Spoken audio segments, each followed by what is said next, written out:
সুপ্রিয় দর্শক, সবাইকে অনেক অনেক শুভেচ্ছা জানিয়ে শুরু করছি এনটিভির নিয়মিত আয়োজন স্বাস্থ্য প্রতিদিন। আপনাদের সঙ্গে আছি আমি ডাক্তার মোনা তাহসিন। আজ আমরা কথা বলবো সাইনোসাইটিস সমস্যা, তার চিকিৎসা ও প্রতিকার নিয়ে। এ বিষয়ে আলোচনার জন্য আমাদের সঙ্গে আছেন একজন বিশেষজ্ঞ চিকিৎসক।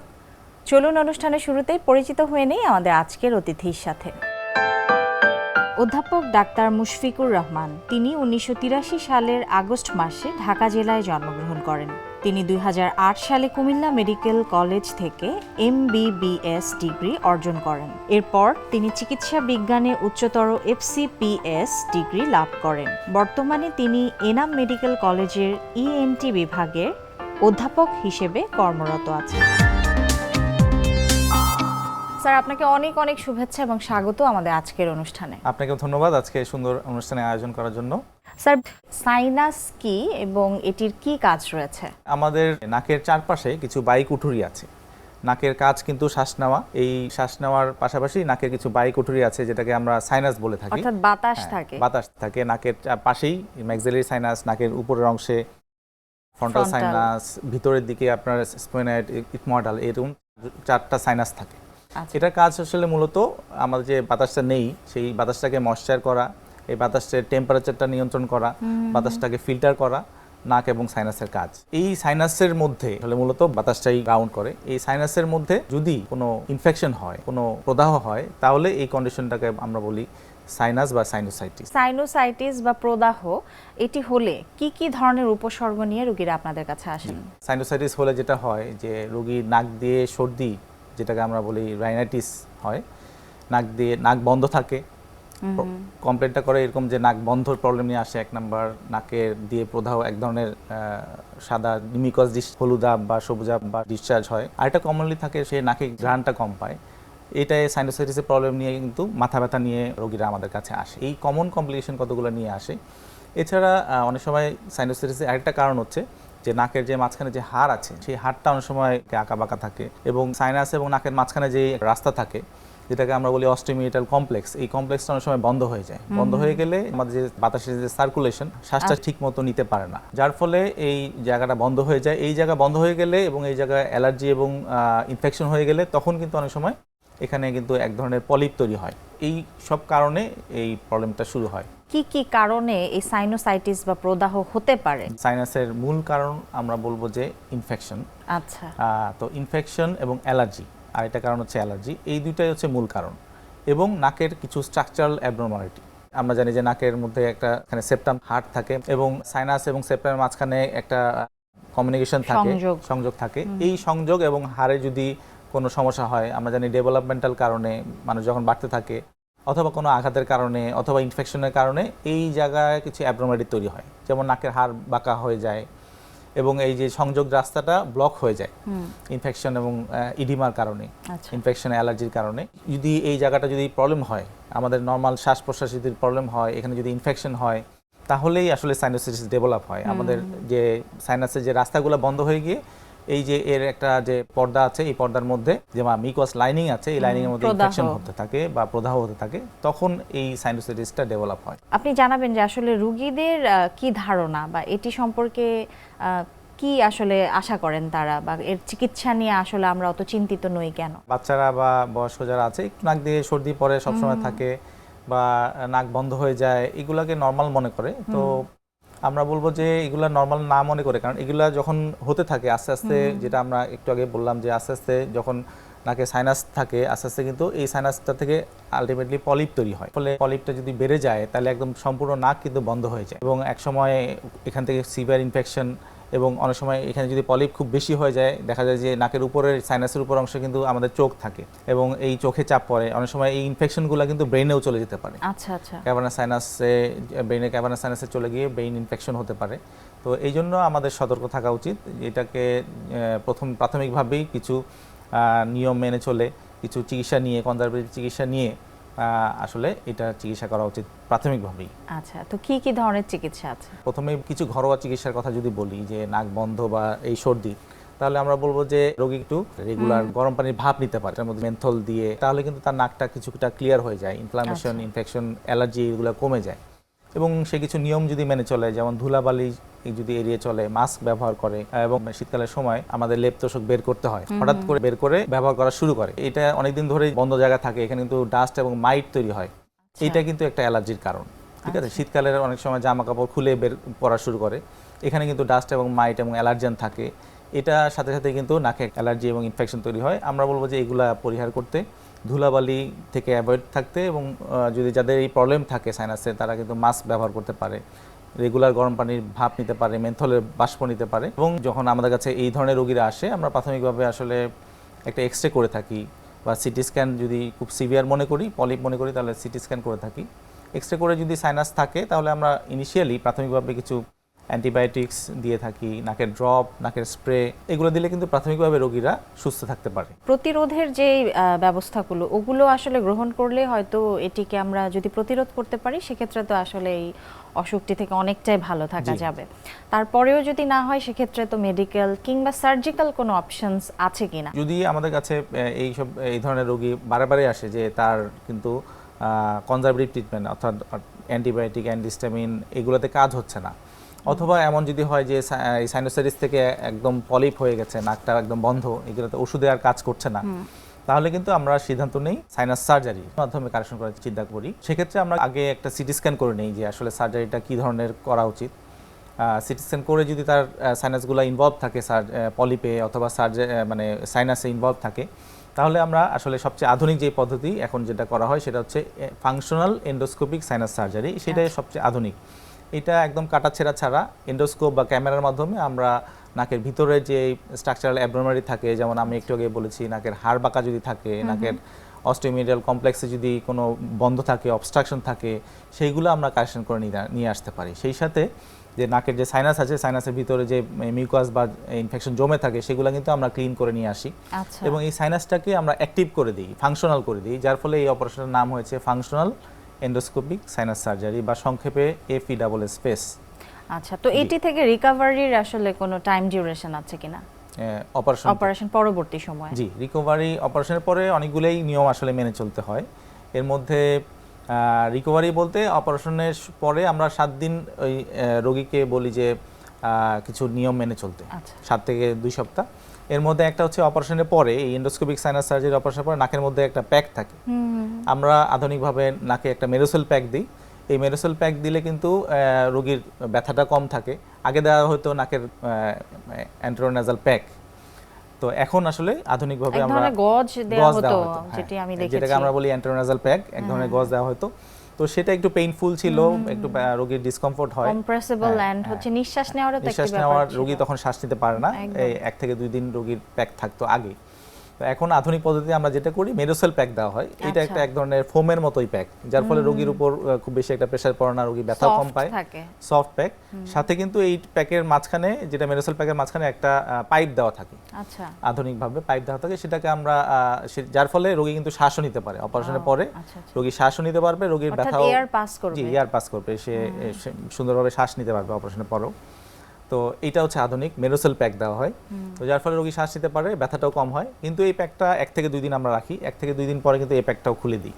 কিন্তু রোগীর নাকের ভিতরে একটা প্লাস্টিক একটা চিকন শীট থাকে, যেটা উদ্দেশ্য হচ্ছে নাকটা যেন না আটকে যায়। জি, নাকটা মিডলাইনে থাকে 1 নাম্বার, আর এটা হচ্ছে নাকটা যেন না আটকে যায়, সেটা হচ্ছে উদ্দেশ্য। সেটা আমরা আসলে 7 থেকে 2 সপ্তাহ পরে খুলে দিই।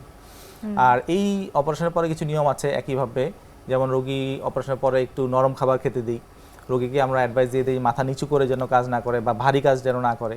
1 মাসের মধ্যে রোগী যেন ফ্লাই না করে, যারা আকাশ ভ্রমণ করে সেটা আমরা একটু ডিসকারেজ করি, কারণ আকাশ ভ্রমণে অনেক সময় প্রেশারের আপ ডাউন হয়, সেক্ষেত্রে 1 মাসে আমরা একটা রেস্ট্রিকশন দিই। 1 মাসের মধ্যে রোগী খুব বেশি জগিং বা খুব বেশি জিম বা ব্যায়াম করতে মানা করি। তো প্রেশার এবং ডায়াবেটিস নিয়ন্ত্রণ রাখতে হবে অবশ্যই, অপারেশনের পরবর্তীতে, আগেও রাখতে হবে। তো এই নিয়মগুলো যদি রোগী মেনে চলে, সেই সাথে আরেকটা হচ্ছে অপারেশনের পরে কিছু অ্যাডভাইস আমরা দিয়ে দিই, যেমন রোগীকে নেজাল ডুসিং বলি আমরা, বা নাক ওয়াশ, নেজাল ওয়াশ। এটা কি করে, নর্মাল স্যালাইনটা একটু হালকা কুসুম গরম করে নাকে পানি টানতে হয় এই অপারেশনের পরে। এটা একটা কমন জিনিস, যেন নাকের ভিতরে যে রক্ত বা ক্রাস্টিংগুলো জমে, ডিসচার্জগুলো জমে, সেটা যেন ক্লিয়ার হয়ে যায়। কারণ আমাদের উদ্দেশ্য হচ্ছে নাক অপারেশনের পরে রোগীরা যেন সুন্দরভাবে শ্বাস নিতে পারে। তো এই অপারেশনের পরে এই ওয়াশটা করতে থাকলে আমরা বলি যে রোগী সুন্দর মতো নাকটা ক্লিয়ার হয়।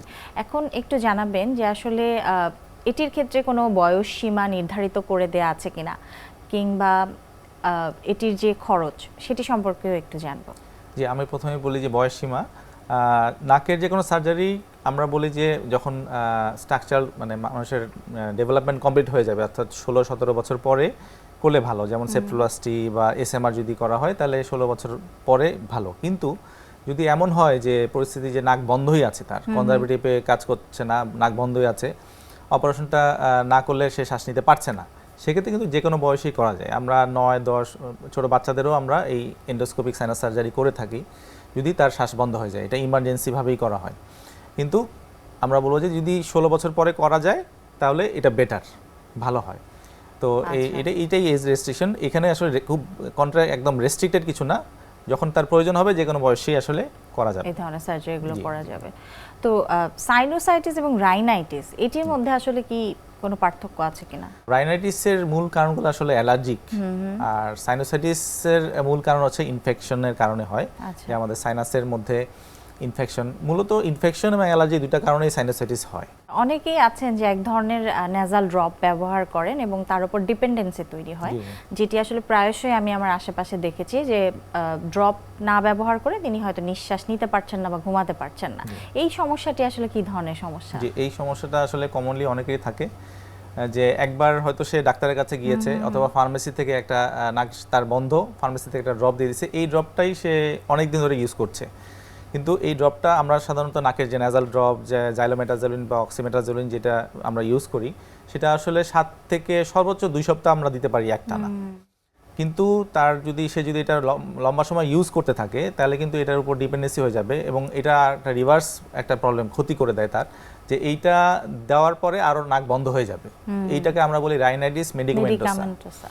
তো দেখা যাবে যে সে এই নাক বন্ধ হয়ে যায় বারে বারে, নাকের ড্রপ দেয়, কিছুক্ষণ হয়তো নাক খোলা থাকে, আবার নাকটা কিন্তু সে আগের থেকে আরো বেশি নাক বন্ধ করে দেয়। তো এই ধরনের রোগীদের আমরা বলবো অবশ্যই আমরা কন্টিনিউয়াস নাকের ড্রপ ইউজ করবেন না। সেক্ষেত্রে অবশ্যই ইএনটি সার্জন বা ইএনটি কনসালটেশন নিয়ে আসলে পরামর্শ নেবেন। সেক্ষেত্রে আমরা অনেক সময় কিন্তু আমরা এটার সমাধান নাকের স্প্রের মাধ্যমে দিয়ে থাকি। স্প্রে কিন্তু একটু লম্বা সময় নেওয়া যায়, যেমন আমরা স্প্রে 2-3 মাসও আমরা দিয়ে থাকি। একটু গ্যাপ দিয়ে 3 সপ্তাহ পরে 1 সপ্তাহ গ্যাপ দিয়ে আমরা কিন্তু স্প্রে অনেক সময় মানুষ অনেক দিন ব্যবহার করতে পারে, কিন্তু ড্রপটা একটা না ব্যবহার করা নিষেধ। একেবারে আমাদের এই অনুষ্ঠানের একটি নিয়মিত সেগমেন্ট হচ্ছে আমরা বিভিন্ন খাদ্যের পুষ্টি গুণাগুণ আমাদের দর্শকদের দেখিয়ে থাকি, সেটি এখন দেখিয়ে আসবো। সুপ্রিয় দর্শক, দেখছেন স্বাস্থ্য প্রতিদিন অনুষ্ঠানে এ পর্যায়ে চলুন দেখে নেওয়া যাক খাদ্যের বিভিন্ন পুষ্টি গুণাগুণ সম্পর্কে আমাদের পুষ্টিবিদের কাছ থেকে। আমরা অনেক সময় চিন্তা করি যে এমন একটা খাবার কি নেই যেটি আমাদের প্রোটিনের চাহিদাও পূরণ করবে, ক্যালোরিও দিবে, আবার ওজনও বাড়াবে না, সুস্থও থাকবো। এই যে রোজা আসছে, এই রোজায় আমরা অনেক সময় কি খাবো না অনেক কিছুই চিন্তা করি, কিন্তু ডিম হলো একটা সুপারফুড। আমরা যদি প্রোটিনের চাহিদা পূরণ করতে চাই তাহলে সবচেয়ে বায়োলজিক্যাল ভ্যালু সমৃদ্ধ এই প্রোটিন হাই সবচেয়ে বেস্ট এরকম একটা খাবার কিন্তু আমরা রাখবো, সেটি হলো ডিম। ডিম আসলে কিভাবে খাবো, কেন খাবো, এটি আসলে অনেক লম্বা ব্যাপার, তবে আমি কিছু আপনাদেরকে আইডিয়া দিচ্ছি যেটি আপনাকে অবশ্যই হেল্প করবে। ডিম প্রথমে বলি যে কিভাবে খাবেন না। ডিম আমরা অনেক সময় চিন্তা করি যে ডিম খাওয়া যেহেতু অনেক ভালো, তাহলে আমি একটা ডিম ভাজি খাই। সো ডিম ভাজি খাওয়ার থেকে আমাকে অবশ্যই মাথায় রাখতে হবে আমরা ডিম ভাজি কী করি, শুধু পেঁয়াজ আর কাঁচামরিচ দিয়ে খাই। সেক্ষেত্রে দেখা যায় শুধু ডিম ভাজি খেয়ে ফেললাম, আর কিছু খাইনি। সেরিতে যদি আপনি ডিম ভাজি রাখতে চান তাহলে ডিম ভাজিতে পেঁয়াজ কাঁচামরিচ না দিয়ে আপনি কি সবজি রাখেন, একটা সবজি লাইক ক্যারোটসও যদি আপনি দেন, ক্যাপসিকাম দেন, এই ধরনের সবজি দিয়ে যদি আপনি একটা ডিম তৈরি করেন তাহলে এটার ভিতরে সবজিও চলে আসলো, ডিমও চলে আসলো, টোটাল প্রোটিনটাও আপনার চলে আসলো। একদম অল্প তেল দিয়ে আপনি যদি এটা ভাজি করে খেতে চান কোনো অসুবিধা নেই। ডিমটাকে আপনি একদম লাইট একদম অয়েল দিয়ে আপনি পোচ করে নিতে পারেন, ওয়াটার পোচও কিন্তু খুব ভালো। এছাড়া আপনি যদি ডিমের কোনো কারি করতে পারেন সেটিও কোনো অসুবিধা নেই। ডিম যদি সেহরিতে না খেয়ে আপনি যদি ইফতারিতে নিতে চান সেটিও কিন্তু খুব ভালো কাজ করবে। মানে সারাদিনে আপনার কিন্তু ডিমের একটা পোর্শন রাখতেই হবে প্রোটিনের সোর্স হিসেবে। সো ইফতারিতে যদি কেউ ডিম খেতে চান তাহলে কিভাবে খাবেন, ডিমটাকে যেটা করা যাবে না সেটা হলো ডিপ ফ্রাই করা যাবে না। ডিমটাকে ডিপ ফ্রাই না করে আপনি যদি ডিমের কোনো একটা ধরেন একটা কাটলেটের মতো তৈরি করলেন, একটা চপের মতো তৈরি করলেন, সেটাকে আপনি সবজি দিয়ে করেন, শুধু আলু দিয়ে না, বিভিন্ন ধরনের সবজি দিয়ে, মটরশুঁটি দিয়েও কিন্তু একটা সুন্দর বিভিন্ন ধরনের প্রোটিন চলে আসে মটরশুঁটি মটরশুঁটি দিলে। এর ভিতরে যদি আপনি মাঝে একটা ডিম দিয়ে দেন, বাচ্চারাও খেতে পছন্দ করবে। আপনি হয়তো অফিস থেকে যে সরাসরি তাড়াতাড়ি করে একটা কী রান্না করব, কী তৈরি করব, এরকম যদি আপনি করে 2-1 দিন জন্য ফ্রিজে রেখে এটাও যদি আপনি হালকা তেলে যদি একটু ফ্রাই করে নেন, সেটাও কিন্তু আপনার জন্য ডিম খাওয়া হলো, নিউট্রিয়েন্টটাও ভালো থাকলো এবং আপনার কোনো অ্যাসিডিটি বা গ্যাসের কোনো সমস্যা হবে না। ডিম দিয়ে আরও একটি ভালো একটা খাবারের নাম বলছি, যেটি আপনার অনেক ভালো কাজ করবে, সেটি হলো স্যুপ। ডিম দিয়ে আপনি সবজি দিয়ে একটু যদি চিকেন দেন অথবা নাও দেন তাও সমস্যা নেই। আপনি যদি স্যুপ তৈরি করতে পারেন তাহলে আপনার ডিহাইড্রেশন তো কাটবেই, আপনার যে সারাদিনের যে একটা ক্লান্তিবোধ, সেই ক্লান্তিবোধটাও কিন্তু আপনার বডিতে একদম দ্রুত এনার্জি দিতে হেল্প করবে। বিকজ অফ এর ভিতরে যে আপনি যে একটা লবণও দিব আমরা, তাই না, সোডিয়াম দিব। এই সোডিয়াম কিন্তু আমাদের বডির ভিতরে যে ক্লান্তিবোধ, সেটিও কিন্তু বিপি কিন্তু অনেকের লো হয়ে যায়, যে আমার সারাদিন রোজা রাখার পরে আমার বিপি লো হয়ে গেছে। এই যে ডিম খেলেন, ডিমটা আপনি স্যুপ তৈরি করলেন, আপনার সোডিয়ামের পরিমাণ যা দরকার ছিল সারাদিনের রিকোয়ারমেন্ট ফিল আপ হয়ে গেল, আপনার কিন্তু বিপি কন্ট্রোল হয়ে যাবে ইনশাল্লাহ। ডিম আপনি রাতেও খেতে পারেন, যদি আপনার কোনো গ্যাসের প্রবলেম না হয় আপনি রাতেও খেতে পারেন। যে আমি একটা কারি তৈরি করেছি, সেটা আমি হয়তো ইফতারের পরে যে ডিনারটা করব, সেই ডিনারটাও কিন্তু আমি ডিমের তরকারি দিয়ে আমি ভাতটা খেতে পারি। অবশ্যই যেটি মাথায় রাখতে হবে সেটি হলো যাদের কোনো অ্যালার্জির সমস্যা আছে তারা কিন্তু ডিমটা অবশ্যই অ্যাভয়েড করবেন। এছাড়া যারা ডিম পছন্দ করেন তারা দেখা যায় যে ডিম যেহেতু ভালো, তাহলে আমি 3-4টা করে ডিম খাই। কিন্তু 3-4টা করে ডিম খেতে হবে এমন কোনো জরুরি না। প্রত্যেকদিন একটা ডিম খাওয়া ভালো, কিন্তু 2টো ডিম খেলেও একটা ডিমের কুসুম সহ আরেকটা কুসুম ছাড়া খাওয়াটাই উত্তম। স্যার, আমরা একেবারে অনুষ্ঠানের শেষ পর্যায়ে আছি। আজ আমরা সাইনোসাইটিস সমস্যা, তার প্রতিরোধ এবং চিকিৎসা নিয়ে জেনেছি। সবশেষে আমাদের দর্শকদের জন্য আপনার বিশেষ কোনো পরামর্শ রয়েছে কিনা? সাইনোসাইটিস অর্থাৎ যে নাক দিয়ে সর্দি পড়া, নাক বন্ধ, মাথা ব্যথা নিয়ে যদি যারা ভুগে, আমি বলবো যে প্রাথমিকভাবে একটা চিকিৎসা করান। এই রোগটা খুব বেশি ক্ষতি করার আগেই আপনারা চিকিৎসা করান। বিশেষ করে এই রোগের কারণে কিন্তু মস্তিষ্কে এবং কানে ইনফেকশন হয়ে যায় বাচ্চাদের ক্ষেত্রে এবং বড়দের ক্ষেত্রে। তো এটা প্রাথমিকভাবে যদি আমরা চিকিৎসা নিতে পারি, বিশেষ করে কনজারভেটিভ চিকিৎসায় অনেক সময় রোগ ভালো হয়ে যায়। এবং যদি সার্জারি লাগে, সার্জারি এন্ডোস্কোপিক সাইনাস সার্জারি সবচেয়ে আধুনিক সার্জারি, এটার মাধ্যমে কিন্তু আপনারা চিকিৎসা নিয়ে সম্পূর্ণরূপেই এই সাইনোসাইটিস থেকে মুক্তি পেতে পারেন। তো এটাই বলবো যে প্রাথমিকভাবে চিকিৎসা শুরু করুন, ভয় নেই। এবং চিকিৎসা যত দেরি হবে আপনাদের সমস্যা তত বাড়বে, তাই সঠিক চিকিৎসা নিন, সঠিক ডাক্তারের কাছে যান। অনেক অনেক ধন্যবাদ আমাদের অনুষ্ঠানে আসবার জন্য। ধন্যবাদ। সুপ্রিয় দর্শক, এতক্ষণ দেখছিলেন স্বাস্থ্য প্রতিদিন। কথা হচ্ছিল সাইনোসাইটিস সমস্যা, তার চিকিৎসা ও প্রতিরোধ নিয়ে। আশা করছি আমাদের আজকের এই গুরুত্বপূর্ণ আলোচনা আপনাদের অনেক ভালো লেগেছে। চলুন এই পর্যায়ে দেখে নেই কি থাকছে আগামী পর্বে স্বাস্থ্য প্রতিদিন অনুষ্ঠানে। ADHD attention deficit hyper activity disorder, অর্থাৎ যে শিশুটার মনোযোগের অভাব এবং শিশুটা অতি চঞ্চল। এখন অনেক সময় মনে হয় যে শিশু মাত্রই তো চঞ্চল হবে, ডাক্তার কেন সবসময় হাইপার অ্যাক্টিভ বলে? এখানে কিছু ক্রাইটেরিয়া আছে, যেমন আপনার বাচ্চার অ্যাটেনশন যে কম, সেটা কোন কোন জায়গায়, কত বয়সে সেটা হয়েছে, কত দিন ধরে সেটা চলছে। এই যে বাচ্চা অতি চঞ্চল, কোন কোন জায়গায় তার চঞ্চলতাগুলো শেষও করে, কতদিন ধরে আছে, তার বয়সটা কত এখন এবং কতদিন ধরে সে এই সমস্যায় ভুগছে, এবং এতে করে আলটিমেটলি সামাজিকভাবে, পারিবারিকভাবে এবং একাডেমিক্যালি তার মধ্যে কোনো প্রভাব পড়ছে কিনা। আমরা যদি কয়েকটা জিনিস একটু মাথায় রাখি তাহলে কিন্তু প্যারেন্টস বুঝতে পারবো বাচ্চার মধ্যে এই ধরনের কোনো লক্ষণ আছে কিনা। বিশ্বের যে কোনো প্রান্ত থেকে যে কোনো সময় আপনাদের প্রিয় অনুষ্ঠান স্বাস্থ্য প্রতিদিন দেখতে ভিজিট করুন আমাদের পূর্ণাঙ্গ ওয়েব পোর্টাল www.ntvbd.com এ। এছাড়াও এনটিভির জনপ্রিয় সব অনুষ্ঠান ও খবরের আপডেট পেতে ভিজিট করুন আমাদের ইউটিউব ও ভেরিফাইড ফেসবুক পেজে। আজ এখানে বিদায় নিচ্ছি, আবারও দেখা হবে। সে পর্যন্ত সবাই ভালো থাকুন, সুস্থ থাকুন এবং নিরাপদে থাকুন।